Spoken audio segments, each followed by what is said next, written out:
एक भक्त क्या देखता है, वो देख रहा है कि हमारे पड़ोस में यानी दूसरा घर नाम नहीं ले रखा उस परिवार ने, और उनके सारे सुख यानी उसके बच्चे भी अच्छे पढ़ गए, नौकरी लग गई, लड़कियां भी अच्छी जगह ब्याही गई, खूब संतान भी है, पैसा भी है, कार भी है, और वो भक्त ने नाम भी ले रखा है, और 1 वर्ष 2 वर्ष 3 वर्ष हो भी चुके हैं। अब वो क्या देखता है कि भी हमने नाम भी ले रखा है और फिर भी छोटी मोटी कोई हानि लाभ हमें होता ही रहता है, और ये कुछ भी नाम भी नहीं लेते, ना ले रहे ना दान करते हैं, सारा दिन ताश खेलते हैं, शराब पीते हैं, टीवी इनका फुल स्पीड पर चलता है, सारे गाने गुने सुनते हैं, सारे ठाठ इनके। पुण्यात्माओं, अब जैसे जिनके पिछले जो संस्कार हैं, पुण्य हैं, पिछले जन्म में कभी उन्होंने अच्छे कर्म किए हुए, शुभ कर्म किए हैं, वो परमात्मा ने उनके प्रारब्ध में लिख दिए। अब वो उस जीवन में सारे ही प्राप्त करेंगे, और उनको वो किसी तरह बर्बाद करो, चाहे कुछ भी, चाहे डाके मारो, चोरी करो, लूटो खसोटो, शराब पियो, कितनी बकवाद करो, उनका पिछला जब तक पुण्य चलेगा तब तक उनको कोई आपत्ति नहीं आएगी। और जब वो पुण्य समाप्त हो जाएगा तो वो बैटरी डिस्चार्ज होएगी उनकी, और ऐसी होएगी कि याद रखेंगे। हमने बहुत से ऐसे घर देखे जो कति 1 नंबर पर दिखा करते, आज उनका सर्वनाश हो गया।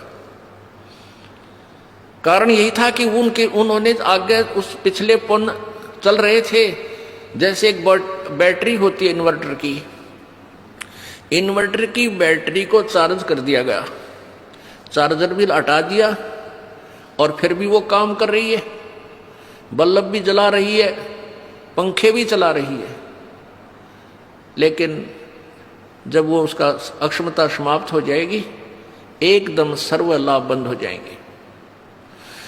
अब वो भक्त जो ये देख रहा है कि मैं भक्ति भी कर रहा हूं और फिर भी मेरे ऊपर कुछ ना कुछ ठूठा होती रहती है, तो पुण्यात्माओं, उस जो पड़ोसी को तू देख रहा था उसके पिछले पुण्य हैं और तेरे पिछले पुण्य नहीं है, और तेरे ऊपर वरदान समझो कि तेरे ऊपर आपत्ति आई और आपने परमात्मा की चाह बनी। और दुर्भाग्य उन आज झूठे सुख में सुखी उन प्राणियों का जो पिछले पुण्य से वो सुखी महसूस होते हैं, वो भगवान की चाह नहीं कर रहे, उनका दुर्भाग्य है।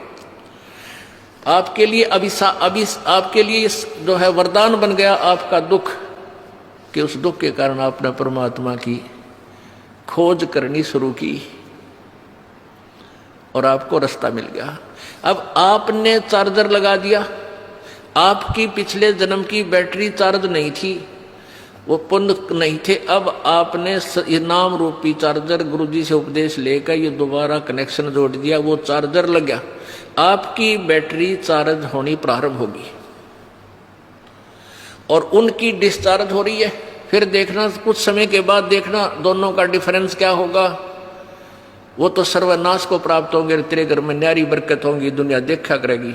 ओहो, इतना सुख, ऐसी सुविधाएं। एक भक्त सत्संग में जा रहा था, परमेश्वर कबीर जी रह कराते रहते हैं रूपांतर करके समय समय पर, और भक्ति की स्थिति को बनाए रखते हैं। और काल ये चाहता है कि भक्त नास्तिक, सभी मानव नास्तिक हो जाएं, इनको ऐसा उल्टा ज्ञान दिवा दूं, ये साधना करें, इनसे कुछ लाभ मिले नहीं, और ये भूल जाए भगवान को। क्योंकि जो आस्तिक हैं वो भगवान की चाह में कहीं ना कहीं भटकते रहते हैं, और उनको भटकने वालों को परमात्मा किसी ना किसी तरीके से अपनी शरण में ग्रहण कर ही लेता है। इसलिए परमात्मा रह कराते हैं कबीर जी, और कहीं गुप्त रूप से कोई साधु संत का रूप धारण करके किसी नगरी में 10-5 वर्ष रह गए, किसी में 2 वर्ष रह गए, तो उनको बहुत सा लाभ दे जाते हैं और भगवान की स्थिति को पुनः स्थापित कर जाते हैं। तो कबीर परमेश्वर जी का एक, अब हम संत कहेंगे, वो थे मालिक ही, क्योंकि प्रारब्ध में परिवर्तन कबीर जी के अतिरिक्त कोई कर ही नहीं सकता, या उसका कोई कृपा पात्र संत वो परमात्मा ही भेजता है। तो ऐसे एक परमेश्वर कबीर जी के सत्संग में एक भगत जाया करता था। उसकी पत्नी ने उपदेश नहीं ले रखा था, वह विरोध करती थी, वो अन्य पूजाएं ही किया करती थी। उसकी पत्नी ने बताया था, उसकी पत्नी इन ज्योतिष वालों पर बड़ा विश्वास रखती थी। वो अपने पति की जन्म पत्री को लेकर एक ज्योतिषी के पास गई, भविष्यवक्ता के पास। उसने उसकी जन्म पत्री देखकर बताया कि तेरे पति की आयु इतने वर्ष है। उसने बहुत जंतर मंत्र भी करवाए कि मेरे पति की आयु बढ़ जाए, ये हो जाए। अब क्या था, अब वो चिंतित होगी कि भी मेरे पति की आयु इतनी है, और वो अपने पति को कहती कि तू ऐसे कर, वहां मेरे उसके पास चल, आप पर आपत्ति आने वाली है। वो कहने लगा मैं नहीं जा सकता कहीं भी, मुझे ज्ञान ऐसा प्राप्त हो गया, मेरे गुरुदेव के अतिरिक्त मेरी आपत्ति कोई आओ भी गी तो टालनिया नहीं। उसने ये ना बताई कि तेरी मृत्यु होगी, कदे चिंतित हो जावे, और आप दुखी रहा करती थी। अब उस ज्योतिष जिसने ये बताया था, उसने सारे जंतर मंत्र कर लिए, लेकिन कोई परिवर्तन उससे नहीं हुआ। उसने कहा कि बहन अब मेरे बस से बाहर की बात है, तेरे पति की रक्षा करना। वो एक पुण्य आत्मा था। देखो ये जो जन्म पत्रियां हैं, हस्तरेखाएं हैं, ये प्रभु द्वारा लिखे गए कोड वर्डों में हमारे भविष्य है, हमारा प्रारब्ध है। इसको जानने वाला बता तो देगा कि तेरे घर में ऐसा होगा, तेरे इस दिन वर्ष के बाद तेरी मृत्यु होगी, पक्की होगी, और हो जाती है। और कबीर परमेश्वर की कृपा से इस दास की शरण में आने के बाद आपको कोई ये कह दे तुम्हारी इस दिन मृत्यु होगी, और यहाँ का नाम ले लेना फिर नहीं होगी, वो एक्सटेंड होगी। ये वो परमात्मा जो आपकी आयु बढ़ा देता है। तो वो भक्त सत्संग में जा रहा था। जब वो सत्संग में जा रहा था तो रास्ते में उसी गांव का, नगर का एक व्यक्ति मिल गया। वो शराबी कबाबी आदमी, और वो सिनेमा देखने जा रहा था दूसरे उसी शहर में जिसमें वो सत्संग के लिए जा रहा था। पहले पैदल जाया करते थे, साधन नहीं थे, तो दोनों मिल गए, वहां हम सफर हो गए। एक दूसरे ने पूछा तुम कहाँ जा रहा है, वो कहने लगा मैं सत्संग में जा रहा हूँ। दूसरा बोला तू कहाँ से, पूछा तो कहाँ जा रहा है, मैं सिनेमा देखने जा रहा हूँ, और वहाँ शहर से शराब लाऊंगा, और वहाँ घूटी ला के फिर फिल्म देख के फिर आऊँगा। तो उस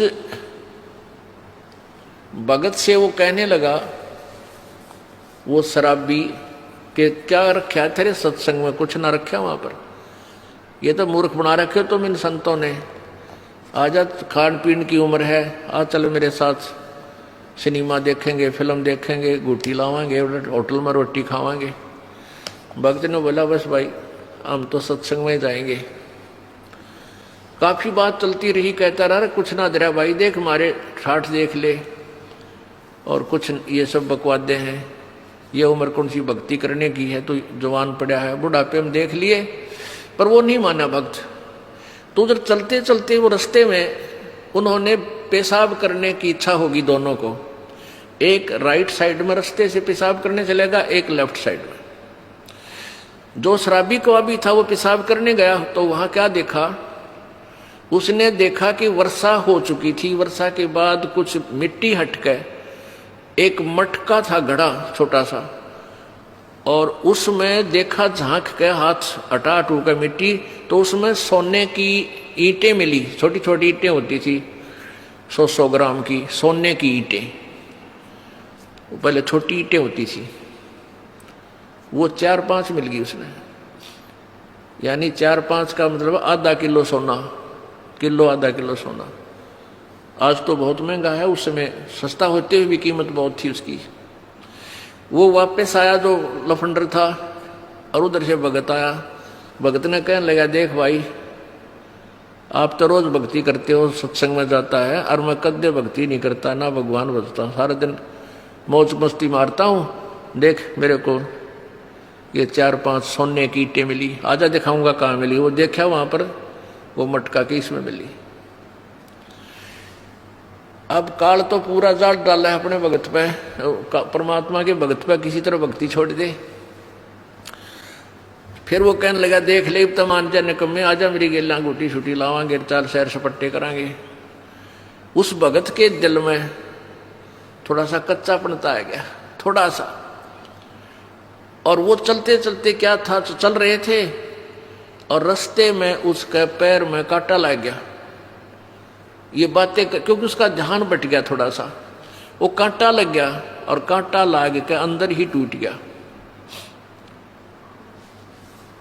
अब उसने सोची, वो कह रहा देख अब क्या करी रक्षा तेरे गुरु जी ने, यू कांटा भी लग गया तेरे।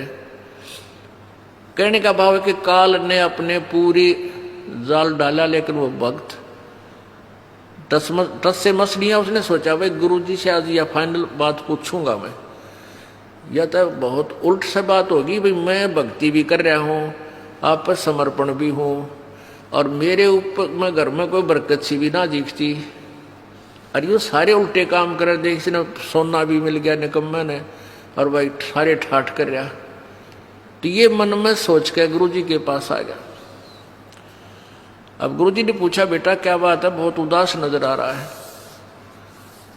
वो कहने लगा गुरुदेव वैसे तो आपके दास को आपके ज्ञान में कोई त्रुटि नजर नहीं आती, हो सकता है मुझ दास में कोई त्रुटि हो जिस कारण से मैं आपसे लाभ प्राप्त नहीं कर पा रहा। प्रभु वो सारी कहानी बताई कि परमात्मा एक नंबर का निकम्मा आदमी हमारे गांव का है, दारू वो पीवा, बकवाद सारी करे, फिल्म देखा, वो मैंने रास्ते में मिल गया, और उसको रास्ते में एक सोने की 4-5 ईंटें मिली, आधा किलो सोना,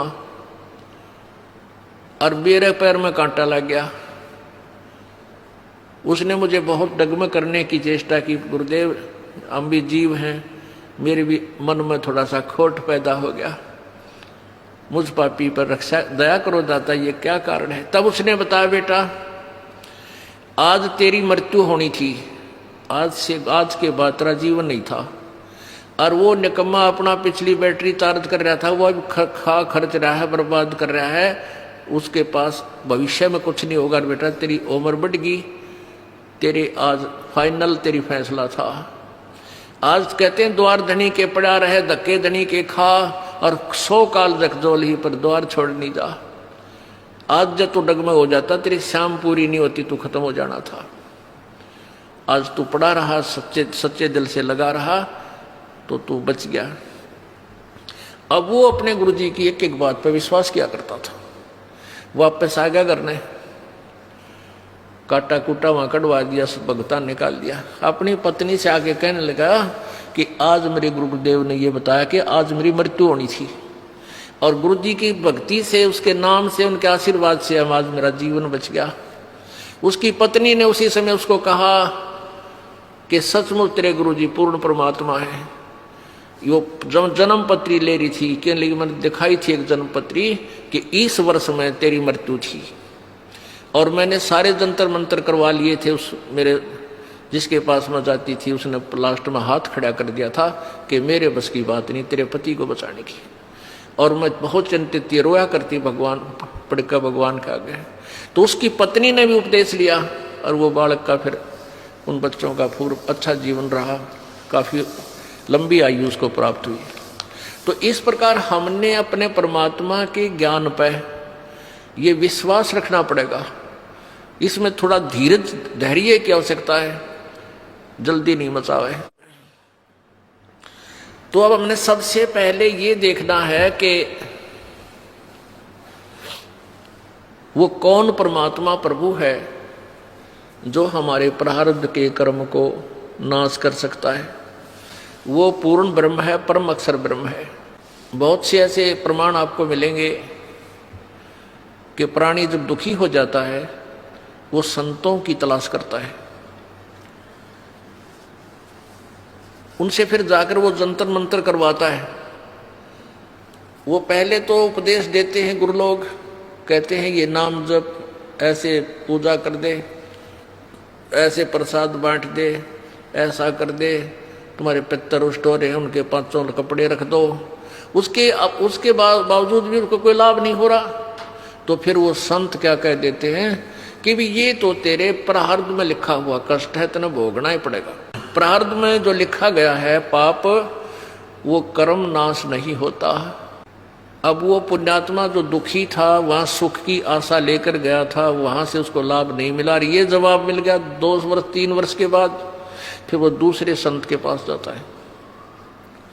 दूसरे संत के पास भी उसकी यही क्रिया शुरू होती है, ऐसा कर दे, वैसा कर दे, ऐसा कर दे, नो बोल दे, ये जाप कर ले, इतना जाप ये कर ले, और फिर भी लाभ नहीं होता।